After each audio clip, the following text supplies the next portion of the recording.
823. Muy buenos días, compañero Roberto Aspiazu, ingeniero periodista, amigo de este comunicador de muchísimos años. Me da mucho gusto en tenerlo acá en los estudios de la cadena Democracia. Gracias. Eduardo Valencia, economista, bienvenido.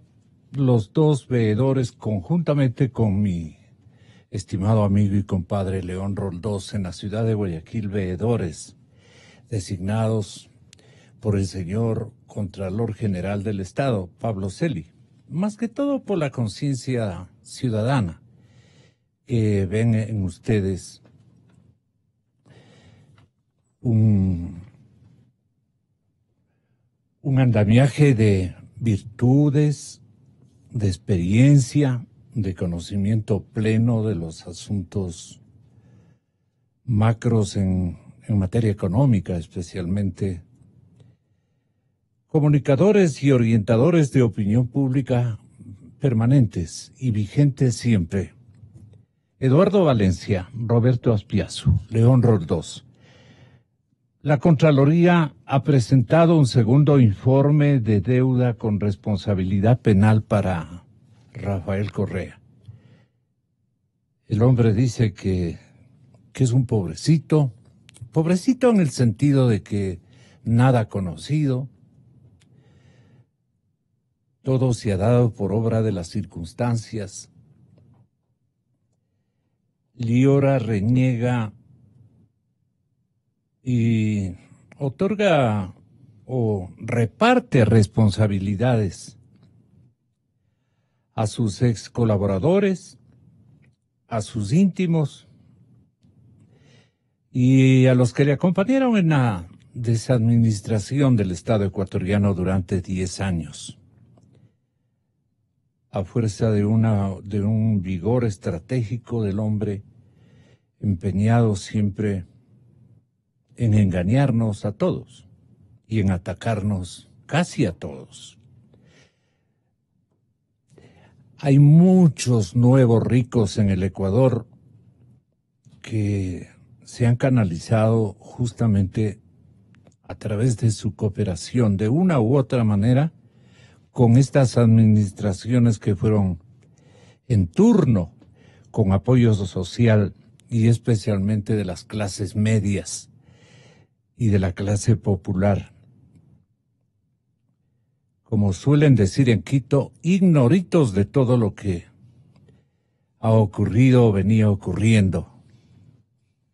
La Contraloría General del Estado ha emitido el segundo informe con responsabilidad penal en contra del expresidente Correa en el tema del endeudamiento público. Justamente ayer, el Contralor Pablo Celi anunció que este organismo halló indicios de responsabilidad contra Correa. Y este segundo informe tiene que ver particularmente con la colocación de certificados de tesorería colocados a un plazo de 360 días o más, contraviniendo de disposiciones explícitas del Código de Planificación y Finanzas Públicas, que en su artículo 123 determina de manera explícita que este tipo de operación es menor o debería ser menor a 360 días. Del examen efectuado a la colocación de CETES, los equipos de Contraloría han establecido que a partir del decreto 1218, decreto también observado en el examen de deuda, a partir de este decreto se realizaron 5 colocaciones previas antes de este decreto, donde no se consideraron 2 condiciones fundamentales: el cumplimiento del requisito de aprobación por parte del Comité de Deuda, y tampoco se registró estos valores como parte de la estadística de la deuda. Los certificados de tesorería tienen 2 destinos, 2 objetivos legales: el generar ingresos de recursos con el propósito de solventar deficiencias temporales de caja, o con el objetivo de mejorar la liquidez de la economía. Del examen realizado se desprende que estos 2 objetivos no se cumplieron en todos los casos, puesto que se usó certificados de tesorería en calidad de dación en pago de obligaciones que mantenía el Estado con entidades públicas y privadas, como municipalidades y universidades. Se usaron también certificados de tesorería para efectuar canje de bonos y cupones de capital vencidos, que sin ser pagados fueron sustituidos por certificados de tesorería. Finalmente, se efectuaron renovaciones de CETES con plazos superiores a 360 días sin cumplir con las dos condiciones que tiene el endeudamiento público de aprobación por el Comité de Deuda y de registro en la Estadística General de la Deuda. Por estas razones y una adicional, que es la declaratoria de reservada de la documentación referida a este tipo de certificados, es por estas razones que existe en este momento un informe general y un informe con indicios de responsabilidad penal enviado a la Fiscalía que involucran a un conjunto de funcionarios, entre otros, al expresidente de la República, a exministros de Economía y Finanzas, al exministro coordinador de Política Económica, a la Secretaría Nacional de Planificación, a gerentes generales del Banco Central, a miembros de la Junta de Política y Regulación Monetaria y Financiera y a otros funcionarios actuantes en lo que tiene que ver con las resoluciones sobre los certificados de tesorería. ¿Qué se creía este señor Roberto que en cualquier momento de apuro, alguna exigencia, o le cogían bonito por el teléfono, o le invocaban seguramente vis a vis, le invocaban, oiga presidente, no puedo creer, ¿qué pasó? Apelo a los CETES. Entonces, daba la orden y que respondan los CETES. De esta manera, evitaba que le sigan seguramente presionando para que los ofrecimientos de dinero se cristalicen en la entrega inmediata de esos valores. Habían unos obedientes secretarios de Estado en la cartera de Economía y Finanzas que tenían listas las baterías, no solamente las baterías, sino también las disponibilidades o sugerencias económicas, y esa gente carga con responsabilidades penales igualmente que el señor presidente, o el presidente es el único que tiene que responder por estas órdenes. ¿Cómo funcionaría la cosa? Roberto Aspiazu inicia esta jornada de información y orientación a la ciudadanía. Gracias, Gonzalo, por la entrevista. Un saludo a los radioescuchas, en particular a mis colegas de panel, colegas de la Veeduría Ciudadana respecto a este tema de la deuda pública, Eduardo y León en Guayaquil, que entiendo está conectado vía telefónica. Decir que el pronunciamiento del Contralor el día de ayer no nos tomó para nada por sorpresa. Sabíamos que esto se venía a recordar, que luego del primer informe de la deuda pública que se conoció el 6 de abril pasado, es decir, hace cuestión de 3 meses a la fecha, pues se derivaba de ese primer estudio necesariamente auditorías específicas sobre al menos 6 temas. Uno de ellos era el de certificados de tesorería, sobre la base de la sospecha que se había utilizado este instrumento que en principio o legalmente es para generar liquidez momentánea para la caja fiscal como un medio de endeudamiento público, con la particularidad de que como es una obligación de corto plazo, menor a 360 días, supuestamente no se contabilizaban como deuda. Lo que ocurre es que, naturalmente, un mecanismo de esta naturaleza se supone que es de uso restringido, únicamente en los periodos en los cuales, por A, B o C motivo, disminuye la recaudación tributaria. Entonces es necesario colocar en el mercado de valores estos títulos para efectos de tener una recaudación momentánea, pero obviamente la disposición legal pertinente prescribe que cuando vence el plazo correspondiente menor a 360 días, el fisco tendrá que satisfacer el cumplimiento del título de valor. ¿Cuándo pasa a ser una irresponsabilidad y un gasto ilegal? Porque finalmente sabemos que desde 2012 el país país comenzó a depender de una manera progresiva y cada vez mayor de la deuda pública, y uno de los instrumentos de deuda pública interna fue este de los certificados de tesorería, que finalmente comenzaron a ser utilizados para esta especie de bicicleteo, como se habla popularmente, de la posibilidad de estar haciendo el bicicleteo. Era una renovación Sí. que se hacía de estos títulos a su vencimiento, a pesar de que la ley no lo permitía. Para efectos de encontrar una salida jurídica, lo que se hizo fue reformar el Código Orgánico de Planificación de las Finanzas Públicas a través del Decreto Ejecutivo 1218, en donde en vez de ser, como dice la ley, menor a 360 días, el reglamento dispuso que sea hasta 360 días, lo cual permitió establecer un mecanismo de renovación constante de estos títulos de valor, que naturalmente pasaron de ese momento mismo a ser parte de la deuda pública sin que ésta estuviera contabilizada como corresponde, al punto tal que también los CETES fueron utilizados para efectos de dación en pago, a pesar de que esta posibilidad no está contemplada por la ley. Entonces, por eso había una serie de violaciones de carácter legal que son las que determinan las responsabilidades penales del presidente Correa, así como de otros 20 exfuncionarios públicos.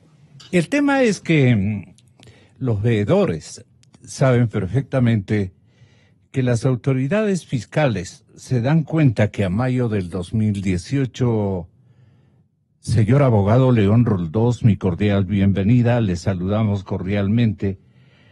La deuda pública más obligaciones como preventas petroleras y CETES se encuentra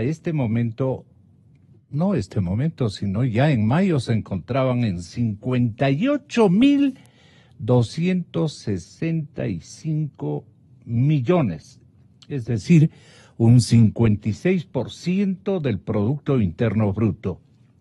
El techo legal vigente de la deuda es del 40%.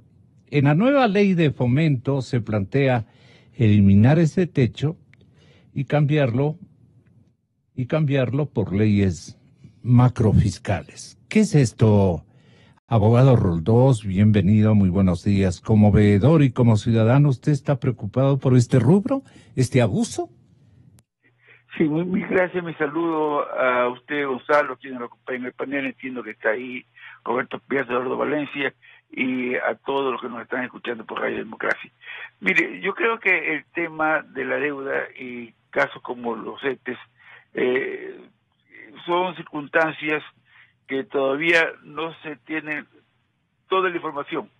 En el caso de los CETES, escuchaba hace minutos a Roberto Piazza y quisiera agregar lo siguiente.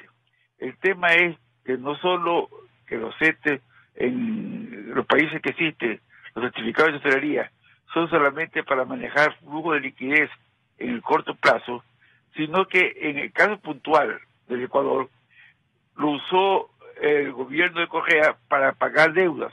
Sí, le pagó a entidades municipales, a universidades, le pagó con CETI, y esas deudas estaban registradas en el presupuesto. El rato que le entregaban a CETI, ya desaparecían las deudas. Si se estaba ocultando, se estaba mintiéndole al país, que ya pagué la deuda, no, mentira. La cambiaron con otro título de deuda, pero que no lo registraban como deuda, que son los CETI. Y lo último, lo que se dio en mayo del año 2017 de ira, fue la dación en pago de acciones, entre comillas, de Banco del Pacífico y otras entidades públicas al Banco Central, en lugar de pagarlos, de reembolsar los CETES, dar estas acciones en dación en pago, pero acciones no negociables, no tienen mercado. El único comprador que puede haber es el mismo Estado, lo cual todo es una ficción, porque ya entonces desaparece como deuda cuando la deuda existe, porque el Banco Central no es el que debe tener estas acciones del Banco del Pacífico y de otras entidades en este momento. Entonces todo esto es lo que explica el por qué estamos ante un entramado de corrupción, porque y además esto se hace ¿para qué? Para seguirse endeudando con los chinos y con otras y con otros prestamistas, porque de esa manera hacían, entre comillas, la obra pública, la mayoría con sobreprecio, la mayoría en circunstancias irregulares. Entonces, son papeles de corto plazo, ¿no? Se han encontrado, la Contraloría más que todo halló 5 irregularidades en la emisión de estos papeles de corto plazo. ¿En qué consistía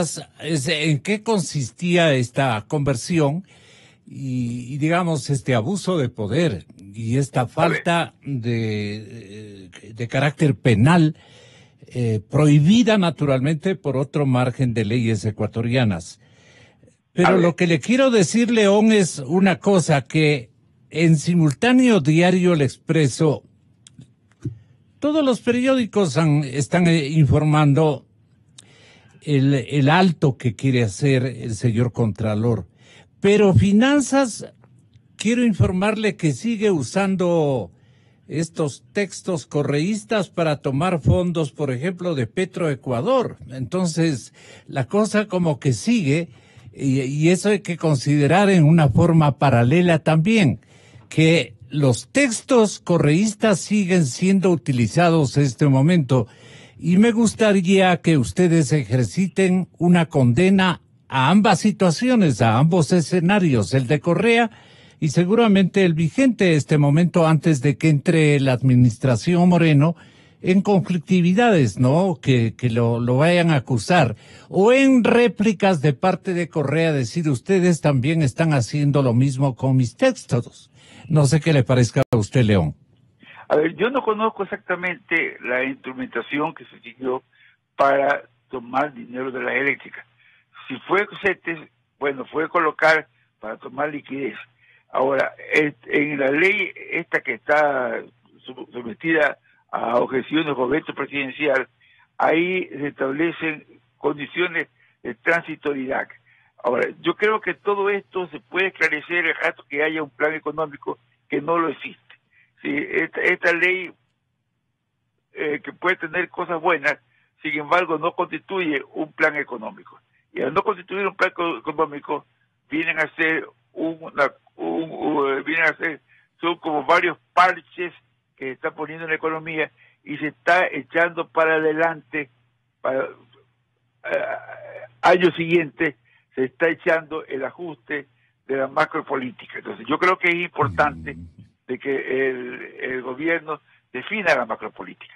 Yo creo que estamos viviendo uno de los momentos más severos de crisis económica, porque al desaparecer la mentira como práctica cotidiana en la economía, de hecho, esto ha significado también, porque es consecuencia de estas evidencias que aparecen, ha significado una descolocación, llamemos así, en este rato del manejo de recursos del Estado. Entonces, ¿cómo vamos a salir? Porque la situación es de colapso. Hoy día, al no poder engañar, como decía el gobierno de Correa, para captar dinero de emisiones de bonos, también hubieron emisiones de bonos iniciales en el actual gobierno, se ha endurecido ese mercado. O sea, hoy día el Ecuador no es sujeto de crédito de mercados internacionales. Este es un problema muy delicado, sobre todo tomando en cuenta que estamos en una economía dolarizada. El país espera realmente un programa económico. Ese programa económico aún no se conoce. Hay una ley que tiene cosas buenas, que también tiene algunas cosas que pueden convertirse en interrogantes. A mí siempre me preocupa de que aperturas lleven a figuras lo que yo llamo los filibusteros, porque filibusteros no solo son los que venían del siglo XVII a saquear los países, filibusteros son también los que quieren que cuando un país tiene problemas económicos, tomar empresas con serie de canonjías. Yo creo que todo esto tiene que ser realmente elaborado, trabajado, y que todos los diálogos que el Ecuador tiene con autoridades internacionales, con el Fondo Monetario, con otros gobiernos, entiendo que hay un diálogo pendiente con China, tiene que tener adelante un programa de gobierno, es un programa económico de gobierno, y yo percibo que aún falta ese programa. Eduardo, como veedor, usted conocía, antes de ser designado veedor, más bien dicho, usted ya conocía de estas, podrían ser incorrecciones, de estas regulaciones equivocadas, prácticamente un asalto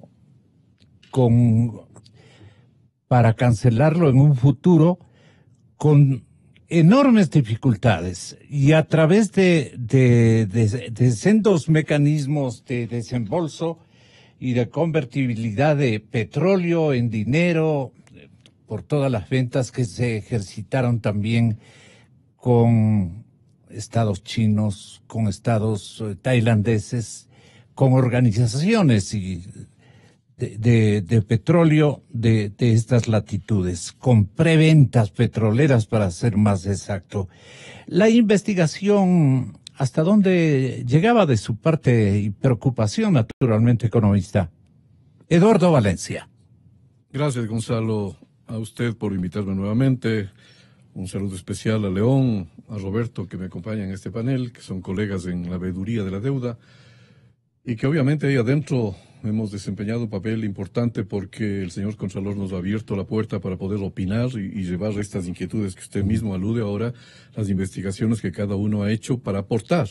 Si la responsabilidad es total de los equipos de auditoría, de la Contraloría, y esa facultad no se la ha quitado a nadie, pero la propia Constitución admite la posibilidad de que veedores podamos dar nuestras opiniones, criterios y ayudar a mejorar la investigación, que es lo que hemos hecho. Obviamente, el día de ayer se hizo expreso una vez más lo que, en mi opinión, es la tercera violación penal de Rafael Correa.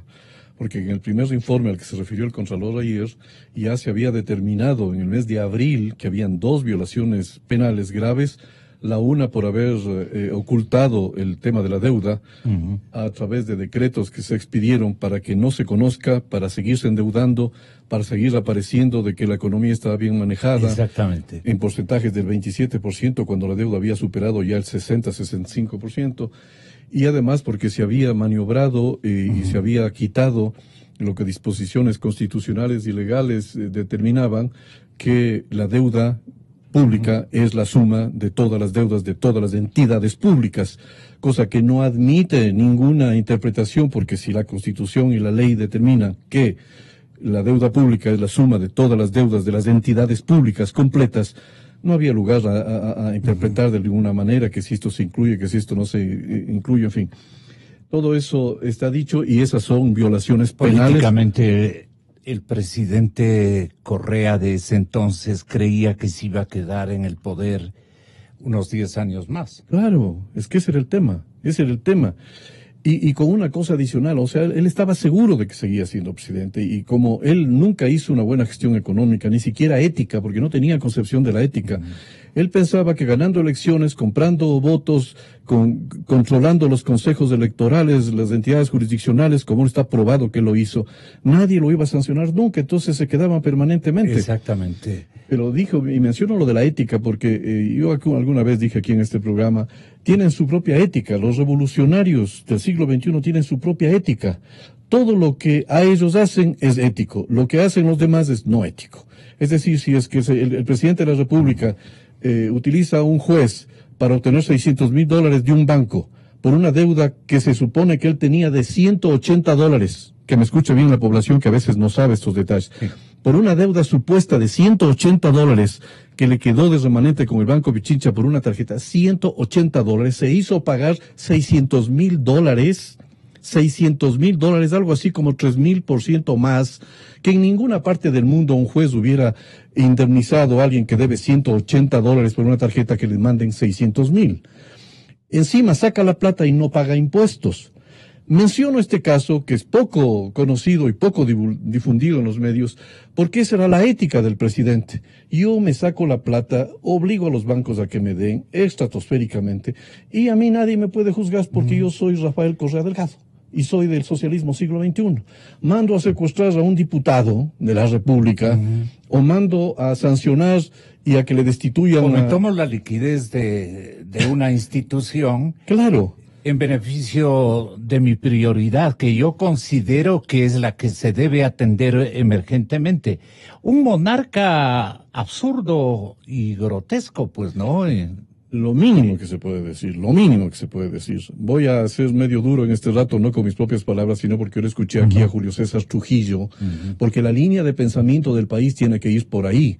Cómo este tipo abusó de todo, cómo hizo su propia ética, interpretó las leyes, tomó decisiones económicas absurdas, complicadas y todo. Julio César Trujillo dijo aquí, a mí me encantaría que lo repitan muchas veces, mi estimado Gonzalo, si usted me permite muy comedidamente hacerlo. Muchas porque gracias. Él dijo aquí que el daño que había hecho Correa a las instituciones, a la economía, todo lo que ya sabemos, en otras circunstancias se habría merecido que lo enfrenten en un paredón y lo fusilen. Eso lo dijo aquí Julio César Trujillo, yo lo oí en esta emisora. Sí.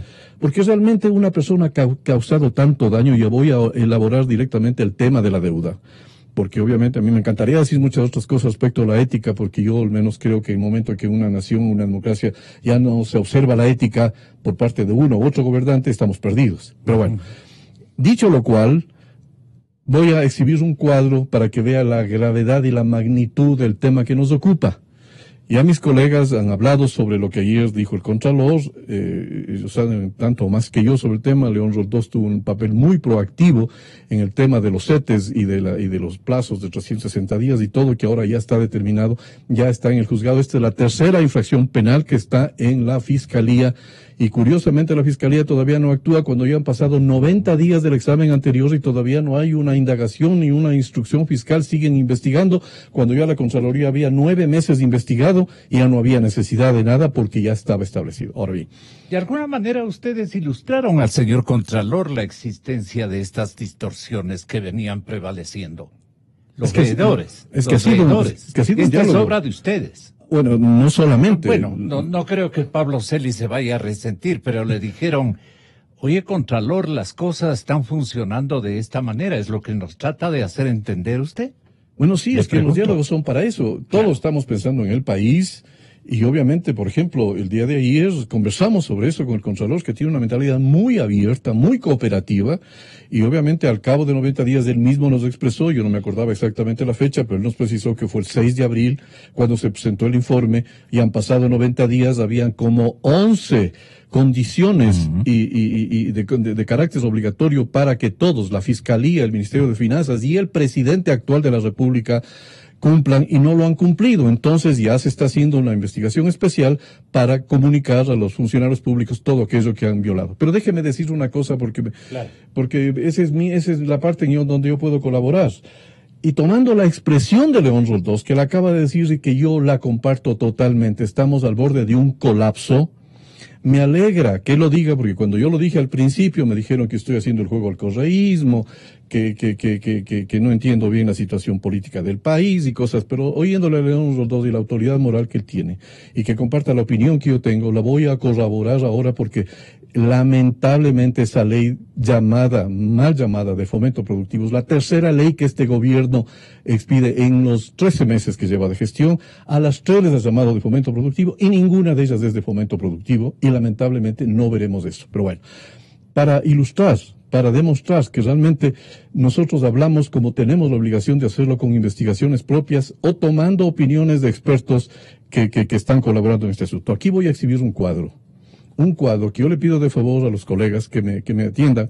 Como en la radio no se puede ver, obvio, pero como este programa se transmite en YouTube, y en YouTube sí se puede poner Democracia TV y el programa de hoy día, y ahí pueden mirar el cuadro para que lo vean los empresarios, los gremios, los políticos, los periodistas. Este es un cuadro que no es elaborado por mí, que va en la dirección de todo lo que yo he venido opinando. ¿A qué cámara me dirijo?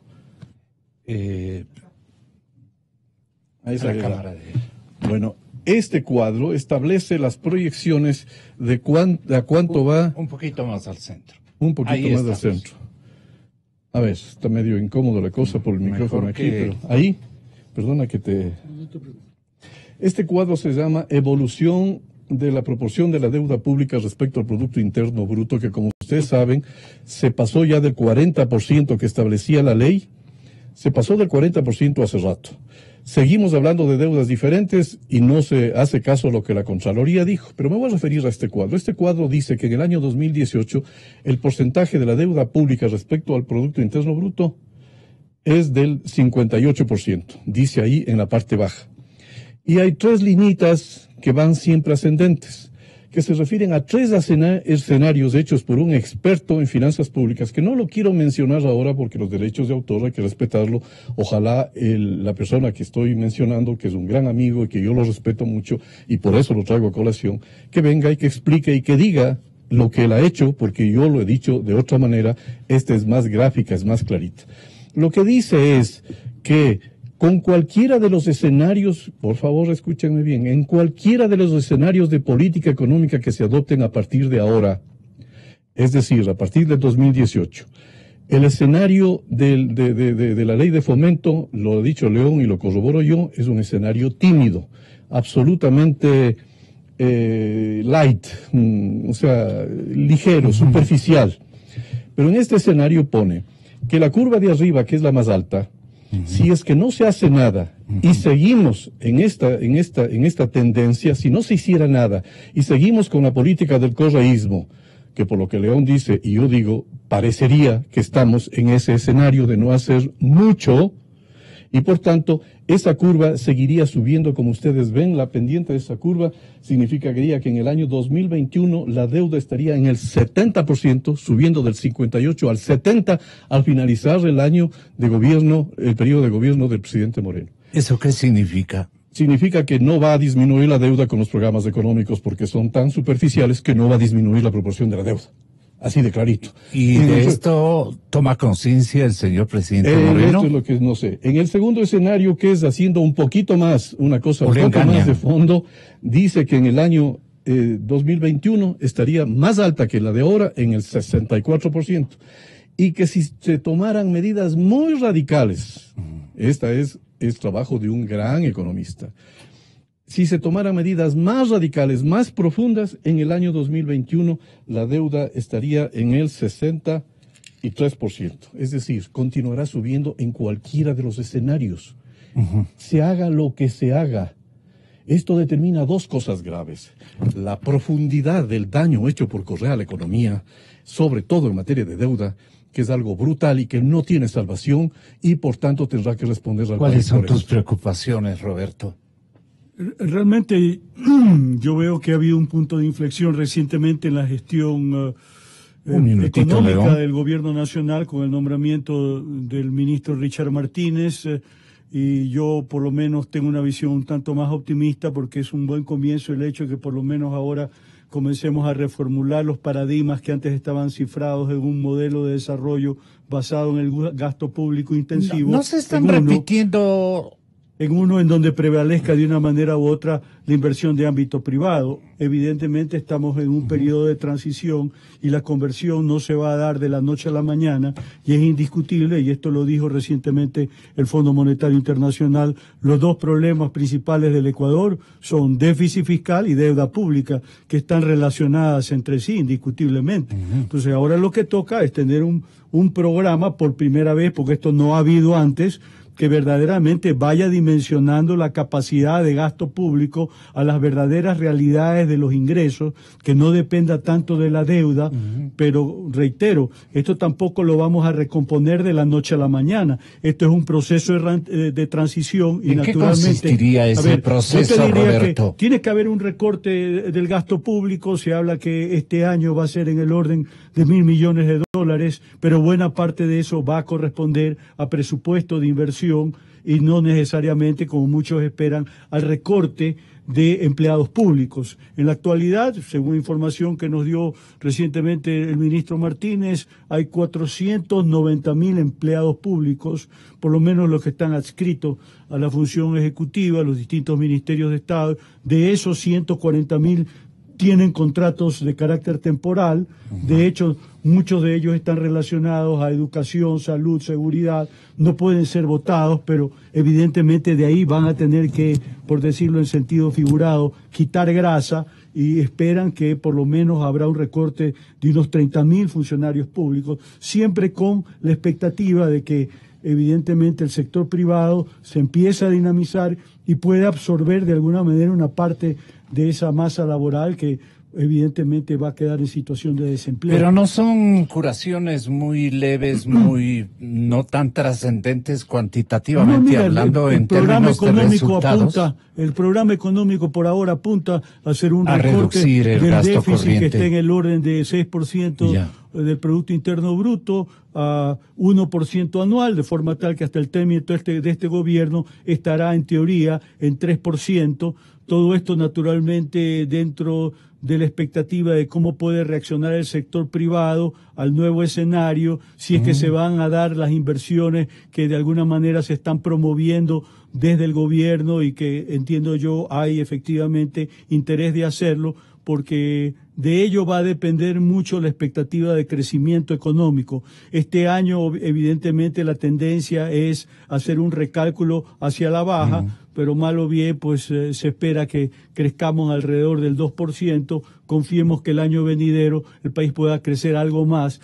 Yo coincido con Eduardo, también con León, la situación es complicada, no lo vamos a resolver enseguida, pero hay que comenzar en algún momento y lamentablemente se perdió tiempo por parte del presidente Moreno, toda vez que en la transición política el año pasado, el año pasado, pues dejó a figuras del correísmo todavía en la gestión económica y se continuó con la política de endeudamiento público y de no recortar el gasto, que era imperativo hacerlo desde el día 1 del nuevo gobierno, cosa que no se hizo. En la ocasión que estuvo aquí el señor economista Abelardo Pachano, se mencionó de que había una temporalidad de León que iba a durar por lo menos 5 años para hacer una reparación más o menos que nos reubique en niveles, si se puede decir, convencionales y más esperanzadores en el escenario fiscal. Porque vamos a tener una contracción económica terrible, dijo Pachano, por lo menos un quinquenio. Y de esto no nos libra nadie, me acuerdo que refirió en la entrevista. Ojalá le podamos hacer escuchar a León Roldós y a los veedores que seguramente no escucharon ese conversatorio. Pero yo quiero que tenga la bondad desde la ciudad de Guayaquil, León, de darnos una idea de cómo van a superar y los gobiernos que vengan, pero más la administración Moreno, de qué manera tiene que acelerar y otorgar, digamos, pasos de solución a este conflicto que me parece tiene una condición muy grave este instante. Si es que queremos hacer un cambio en un cambio de timón, creo que van a ser dificultosos esos pasos. ¿Por qué razones podría explicarnos se hace la enfermedad, es decir, lo que hagamos en beneficio de esta distorsión puede repercutir en la marcha de la economía? Es decir, tenemos que estancarle a la economía para poder curar los efectos que ha generado el abuso de poder y de los recursos de la administración de Correa. El que va a pagar los platos rotos es el pueblo ecuatoriano, el empresariado de estos próximos años, qué sé yo. ¿Cómo configura usted el peligro y la emergencia económica que va a tener que asimilar el Ecuador? Tenga la bondad, León. Sí, a ver, partamos de un supuesto importantísimo. La economía mundial tiene ritmos y genera riesgos, no solo los que se producen circunstancias desde el Ecuador, sino el sector externo de la economía. Hoy día hay una apreciación del dólar en el mundo. Ya. Hoy día las condiciones de crédito se han endurecido en términos de costos.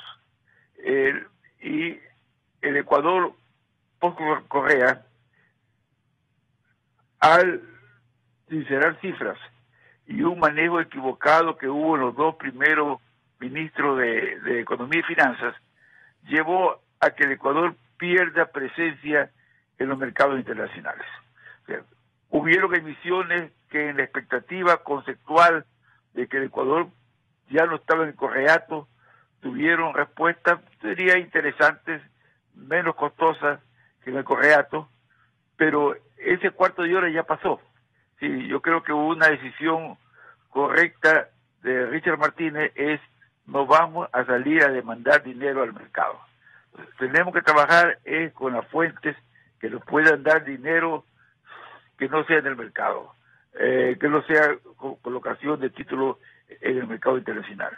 Entonces, en esa línea hay disciplinas que tienen que establecerse. Algunas acaba de mencionar Roberto, pero también va a haber que tomar decisiones económicas, porque no nos olvidemos que en el Ecuador hay dos riesgos que son los que llevarían realmente al colapso. El un riesgo se llama dolarización. La dolarización tenemos que apuntalarla. Es decir, perdónenme usar esta expresión, cualquier sacrificio es importante para no poner en riesgo la dolarización. Correa hizo barbaridades, Correa con el gasto público, con la contratación pública irresponsable que hizo para megaproyectos que ni siquiera funcionan, tomarse la liquidez del Banco Central afectó.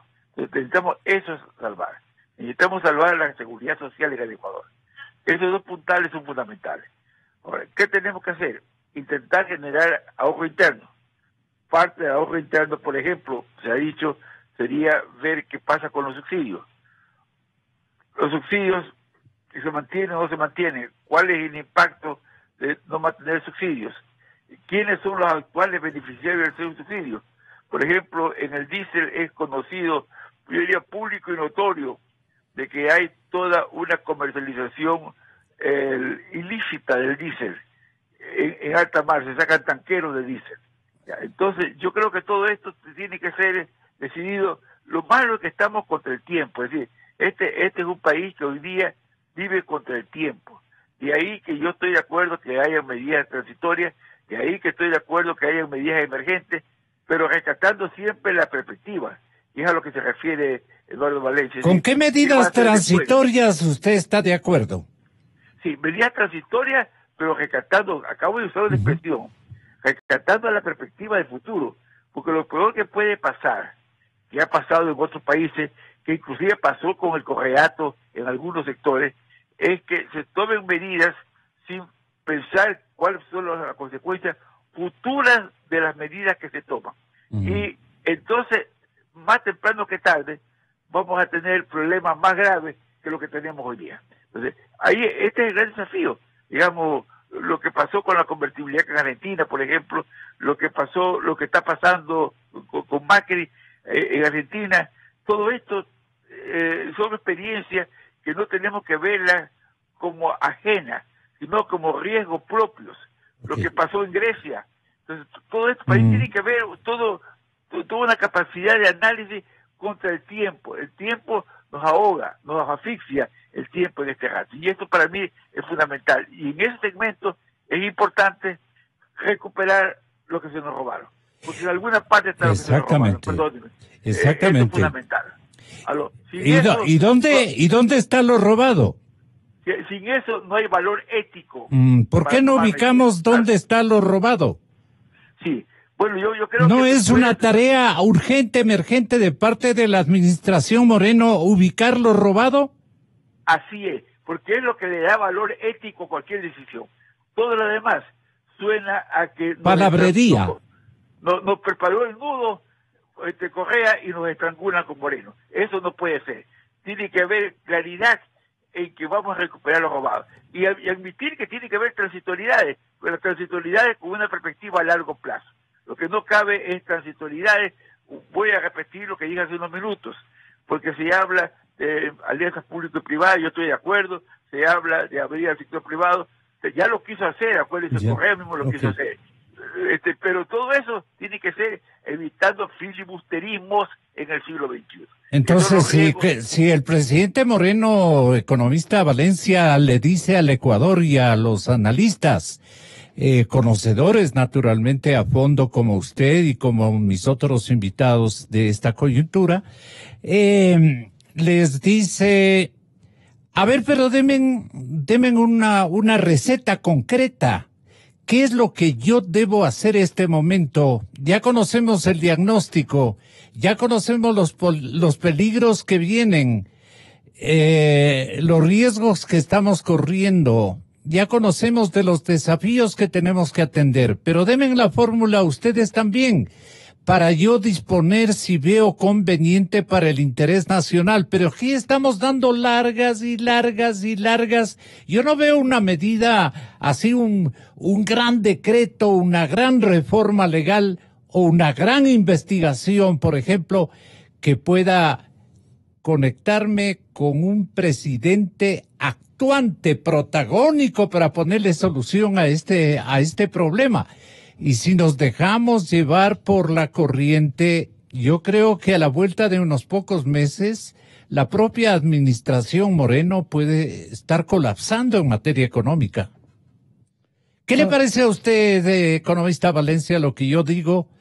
Como periodista, yo no tengo ningún interés de perjudicar a nadie, ¿no es cierto?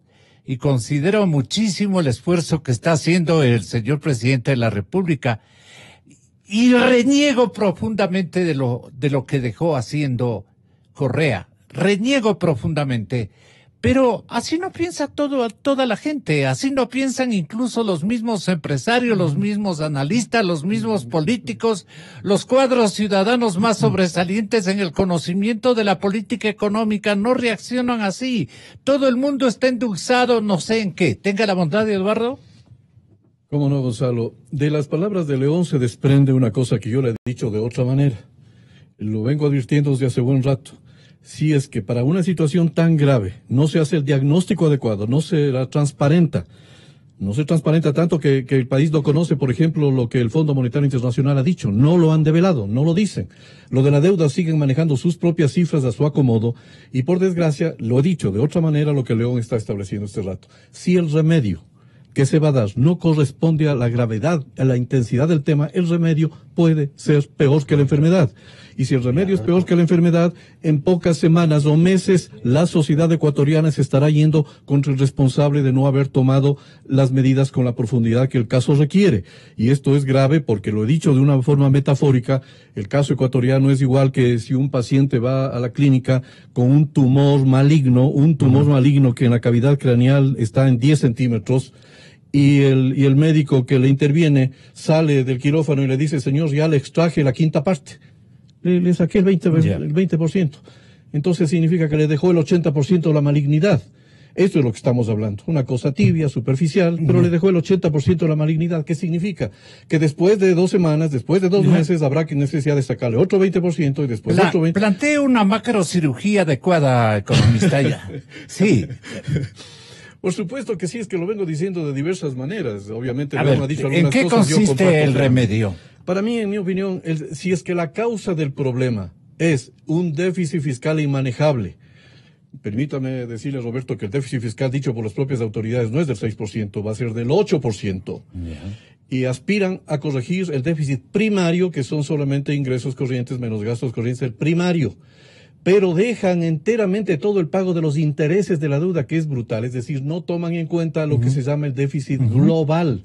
La política debía haber tendido a bajar el déficit total, global, completo, para que sea cosa de fondo. Y eso solo se hace con medidas drásticas, es decir, reduciendo el gasto público en una forma completamente fuerte, es decir, al menos un 30%. Casi en el lapso de 3 dramática, años. ¿no? Pero por supuesto. Y yo he dicho ya en otros medios, cuando en los años 70 nos dejaron en la dictadura militar, sobre todo en la segunda parte, nos dejaron una economía semejante a la de ahora, precios altos del petróleo, un endeudamiento brutal, déficits fiscales, apreciación de la moneda semejante a la actual. Yo lo he demostrado esto con cuadros ante las cámaras, ante todo el mundo. ¿Qué es lo que se hizo en un gobierno que se inmoló? Se tomó un plan económico profundo, yendo al sector real, al comercio exterior, a la parte fiscal, a la parte monetaria para fortalecerla, por supuesto, a la parte social, que es la que en última instancia importa. Y gracias a ese programa económico profundo que le predijeron, aquí estuvo el doctor Osvaldo Hurtado, que tomó las medidas, que diciendo que hasta de su propio partido le dijeron que le iban a matar, o que iban a destituirle al menos. Bueno, se tomaron las medidas acorde a la gravedad del problema. Y a los 6, 8 meses de haber tomado esas medidas, ya la economía empezó a recuperarse, los equilibrios fiscales, los equilibrios del comercio exterior se restauraron. Yo fui parte de ese equipo económico y por tanto conozco muy bien lo que digo. Por ejemplo, en esta ley se exonera de impuestos a un sector empresarial importante, que según los datos que lo vi en redes sociales equivale al 0,7% de todo el sector empresarial, que reciben el 60% de estas exoneraciones. Eso ya es una cosa con dedicatoria. Hay gente que se está aprovechando de esta ley, pero los sectores micro, los sectores informales, que son los que viven al día a día, que son el 60% de la población, no tienen ningún beneficio con esta ley, por favor. Entonces los problemas van a estar intactos. Tan es verdad lo que digo, que si yo hubiera hecho la ley, hubiera dicho, vamos a exonerar a estos empresarios, pero que hagan el favor de comprometerse, por ejemplo, a que anualmente aumenten su generación de divisas en 20%. Ya, pues entonces hay un quid pro quo. El Estado hace un esfuerzo, pero ustedes me traen el 20% más de divisas para fortalecer la dolarización como propone León. O, si les vamos a dar esta exoneración, hagan el favor de generar empleo, por ejemplo, 50, 100, 200 personas al año para que haya generación de empleo. Entonces el Estado hace un esfuerzo, pero ustedes responden generando más empleo. No hay nada de eso en la ley. Ni los mismos diputados. ¿Usted cree que lo de los señores empresarios son charlatanerías hasta este momento? No es charlatanería. Se están aprovechando la situación, Gonzalo. Ya es hora de decirlo clara y paladinamente, por favor. A ver, Roberto. Eso no corresponde a la realidad. Ahí yo entro en contrapunto con Eduardo, con la mayor cordialidad y el afecto que le tengo a mi colega de la Veeduría Ciudadana de la Deuda Pública, pero me parece que eso no corresponde a la realidad. ¿Por qué no corresponde a la realidad? Porque finalmente yo pienso que debemos tomar conciencia que la clave para salir adelante en el país es el desempeño del sector empresarial. Se está llevando a cabo una ley de fomento a la producción que ha sido requerida desde el punto de vista de tener algunos incentivos de carácter tributario, que por lo demás tampoco es que representan una cifra mayor. ¿Cuál es la contraparte 300 empresarial? millones de dólares es lo que cuestan más o menos los incentivos propiamente dichos.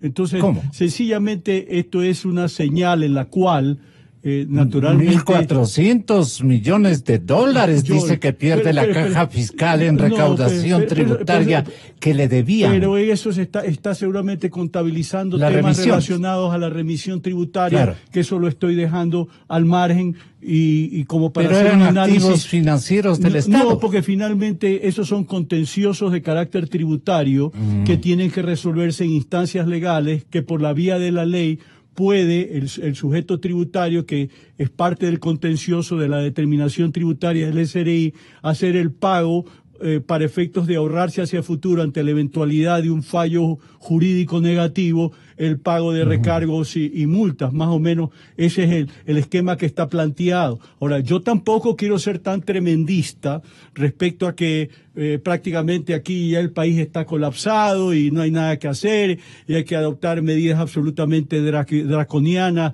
de shock fiscal. Yo creo que hay otras alternativas y esas son las que se están barajando y por lo menos nosotros desde la comunidad empresarial las estamos apoyando y pensamos que podemos salir en la medida que esto tenga continuidad. Es obvio que desgraciadamente recién estamos... ¿Pero cuál es la discrepancia con Eduardo? Permíteme terminar, que me parece muy importante.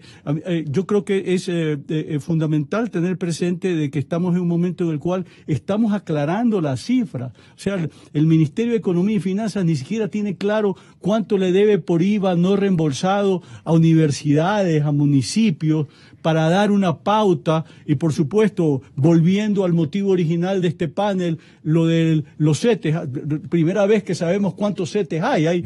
Hay finalmente 2.300 millones de dólares que no estaban contabilizados como deuda, porque finalmente era un título de valor de corto plazo que fue sujeto a este bicicleteo del que estamos hablando. Entonces, yo creo que estamos en una etapa de ordenar un poco las cosas, hay que tener tranquilidad, no participo yo de discursos tremendistas, de decir esto sencillamente está caminando un caos, y quiero desde ese punto de vista también reivindicar a la clase empresarial, porque de modo propio estamos tratando de poner el hombro para sacar el país adelante, y no nos parece justo que con un discurso como el de Eduardo se nos ataque de una manera tan resumida, ¿no? Eduardo.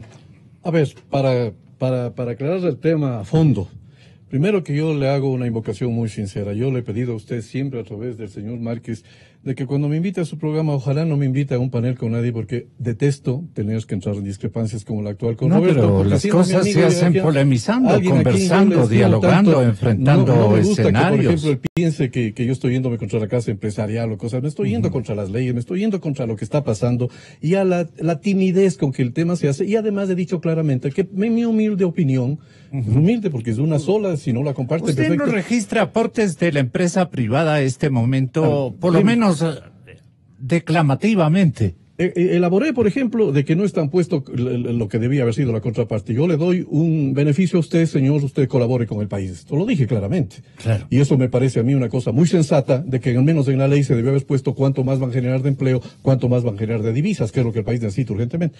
Pero no, déjeme contestarle, Roberto, con la opinión de una persona que no admite que, digamos, medias tintas de a qué lado pertenece, porque es un empresario, porque es un asambleísta del Partido Social Cristiano, que ha estado siempre en los gremios empresariales, igual que ha estado Roberto, igual que muchos otros. Me refiero a un buen amigo mío también, a César Ron.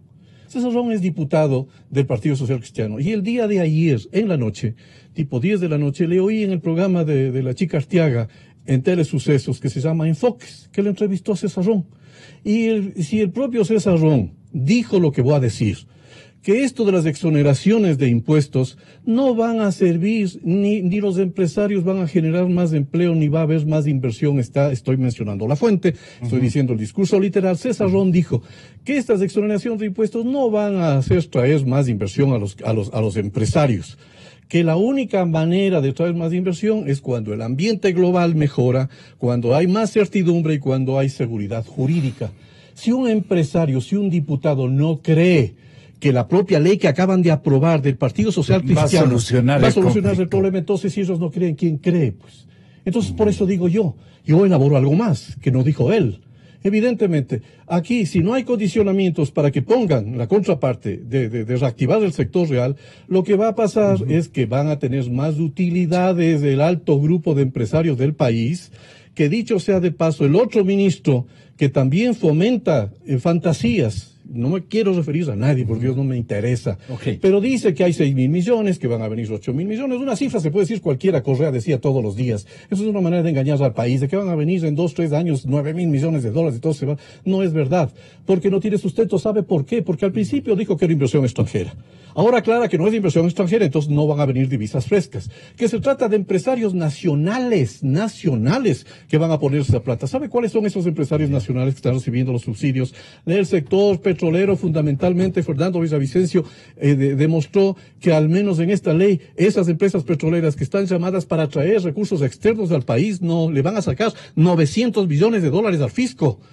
Todos estos son datos públicos, todos estos son datos de gente seria, y por tanto no va a haber nuevos recursos. Si esto no es así, si no va a haber, si van a ser empresarios nacionales que se van a beneficiar con esto, por eso digo, se están subiendo al auto de esta ley algunos vivarachos que se van a fondear de plata, y lo que van a hacer es, con las utilidades que tengan, la van a sacar al exterior, habiendo perjudicado al fisco y el país. No va a haber reactivación de la economía. Un conocedor confiable del tema económico es inequívocamente el señor economista Abelardo Pachano. Él dijo el otro día aquí que este proceso va a ser extenso, largo, dilatado, complicado.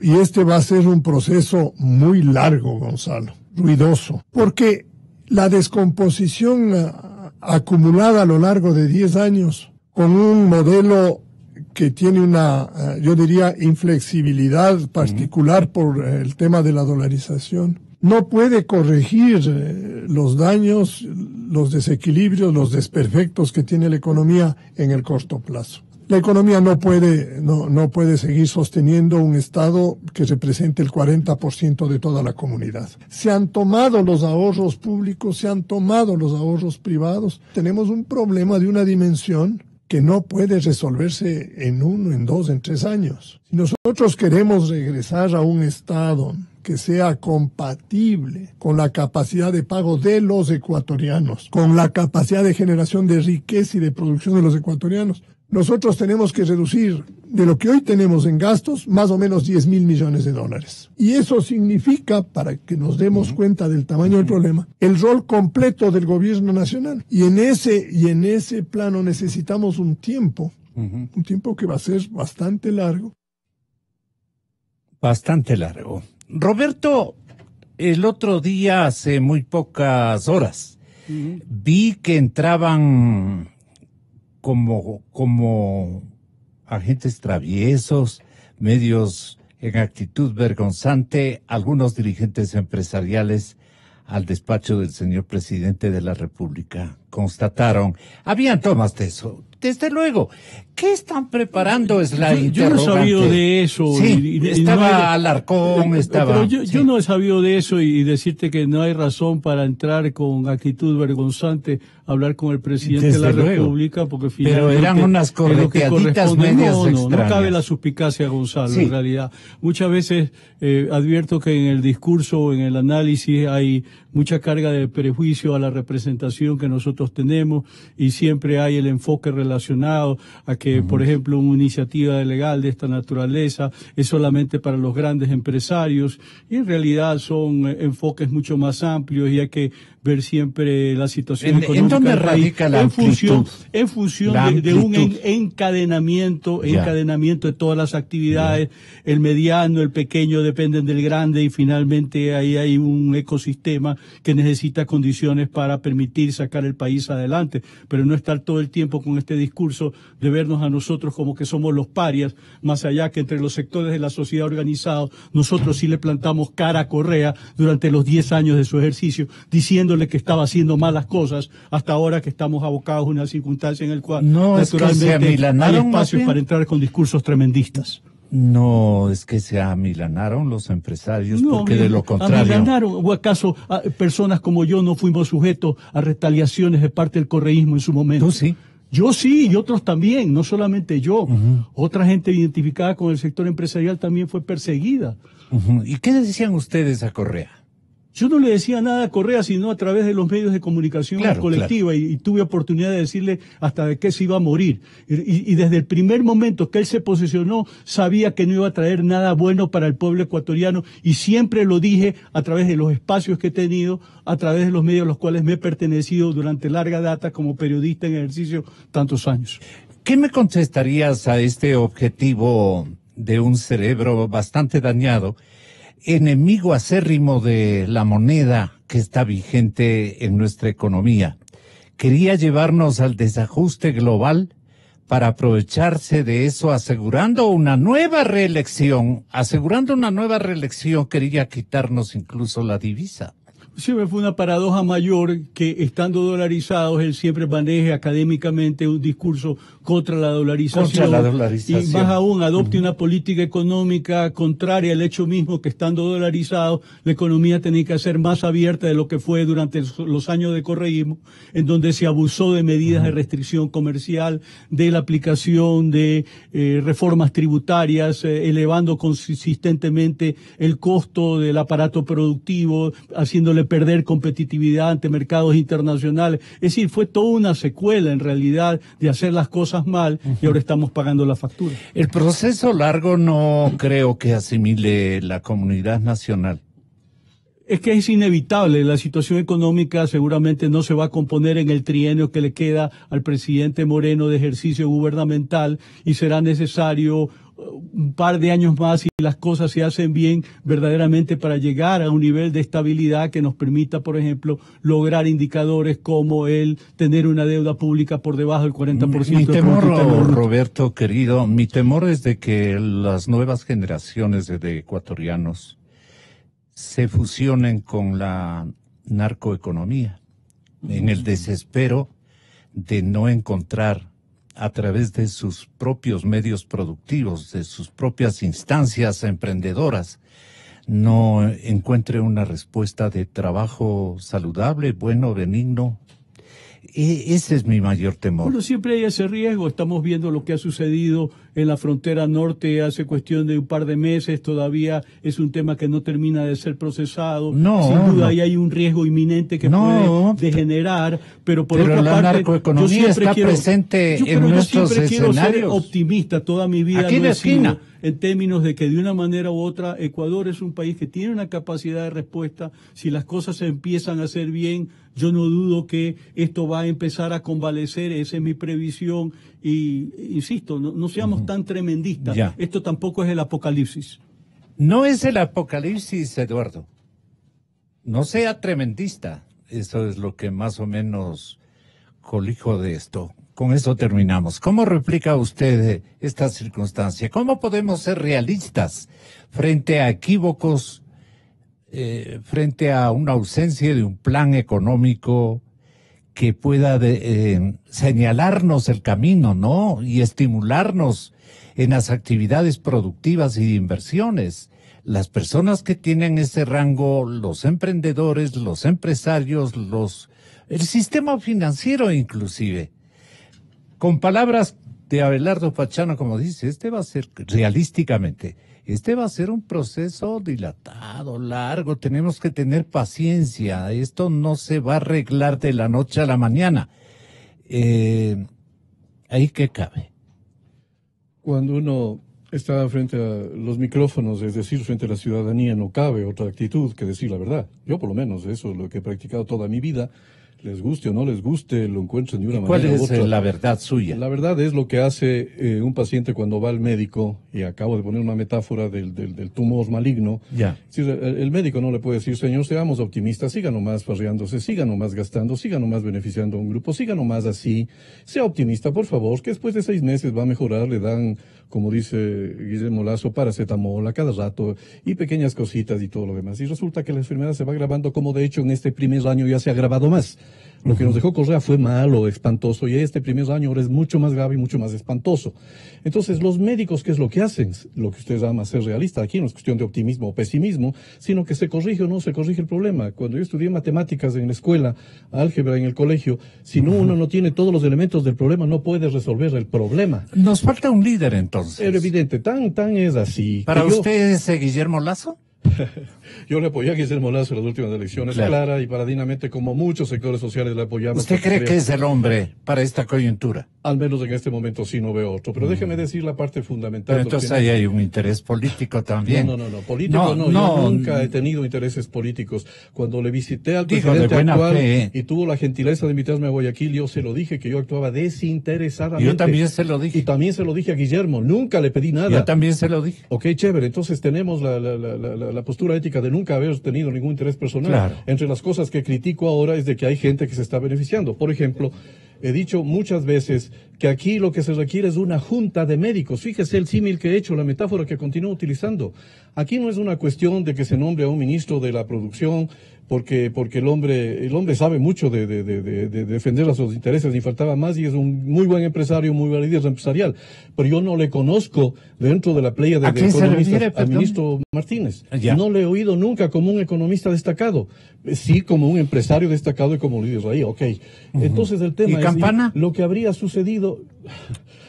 Al ministro Campana no le quiero personalizar porque me parece un muy buen tipo y que en su sector está haciendo las cosas con demasiado aquí sí optimismo, diciendo cosas fantasiosas que no son. Esto es fantasioso, pero sí quiero aprovechar, Eduardo. ya que usted me pregunta. Esto es fantasioso. Casi 10.000 millones de dólares van a llegar al Ecuador desde el 2018 en los próximos 3 y 4 años.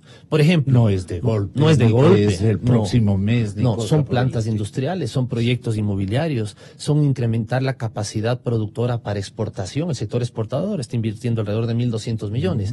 Es importante que la gente conozca también que se quedaron como 700 millones afuera del evento porque tuvimos que cerrar en algún momento y no podíamos seguir recibiendo nuevos números y para una nuevas ofertas. Hay sectores de la economía que no están incluidos en estos 10.000 millones de dólares, como por ejemplo el petrolero, el minero, el energético, las concesiones viales, sectores estratégicos, industrias básicas. ¿Qué quiero decir con esto? Y esto es un voto de confianza al país y obviamente a su gobierno nacional liderado por el presidente Lenín Moreno, que al no tener estos sectores incluidos en estos 10.000 millones, el potencial del Ecuador está muy por arriba de lo que se ha logrado. Nosotros tenemos identificados proyectos, y lo he venido diciendo en varias ocasiones, 15.000 millones de dólares que no están dentro de los 10.000. 15.000 millones de inversión extranjera en 12 proyectos que son estratégicos para el Ecuador. No deuda, no comprometer garantía soberana ni hipotecar nuestro país para las futuras generaciones, sino es inversión extranjera directa. ¿Qué le hace falta a usted para ser tan optimista como Campana? Uno no puede creer lo que acabo de oír. Yo acabo de cuestionar que el hombre dijo primero 6.000, después 8.000, la semana seguida 9.000. No es verdad que acabo de mencionar esa cifra. El hombre dice que son 10.000, ya le aumentó 1.000 más. Sí. Y además dice que eso no está incluida la inversión extranjera, que hay 15.000 más, es decir, el hombre está hablando de 25.000 millones de dólares. Sí. Por favor, señor Moreno, nómbrele ministro de Economía a él y a su suegra. Que por favor lo nombren y que traigan inmediatamente y que los demás nos callemos. No me inviten nunca más, mi querido Gonzalo, acá. Porque yo no puedo oír estas fantasías, estos engaños. Esta es la misma política populista de Correa, por favor. ¿Cómo un país que durante todos los 11 años del Correato no tuvo esos 25.000 millones de dólares? Y ahora, por arte de magia, un empresario, por más bien intencionado, un chico joven, cuyo pasado fue ser un gran tenista y que yo lo admiraba.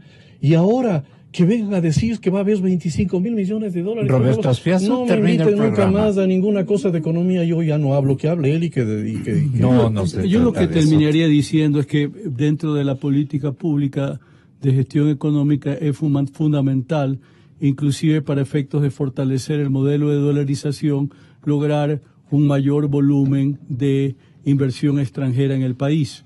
Sabemos bien que hemos estado anclados los últimos 10 años en promedios que han estado alrededor de 0.6, 0.7% del Producto Interno Bruto, cuando los países de la región están manejando rangos entre 3.5 y 4.5. Es decir, en la medida de que Ecuador tenga una inversión equivalente, pues obviamente nosotros podríamos dejar atrás y definitivamente todas estas medidas de restricción comercial que tanto han afectado la competitividad del país, un sector tan fundamental como el comercio, que es el principal generador de empleo en el Ecuador, de manera tal de que yo vuelvo al argumento de que quiero ver las cosas más por el lado positivo, no ser tremendista, porque de una manera u otra vamos a tener que salir de algún modo. Yo creo que los ecuatorianos tenemos esa capacidad y tenemos en empeñarnos para hacerlo. Gracias a los dos, buscando la verdad.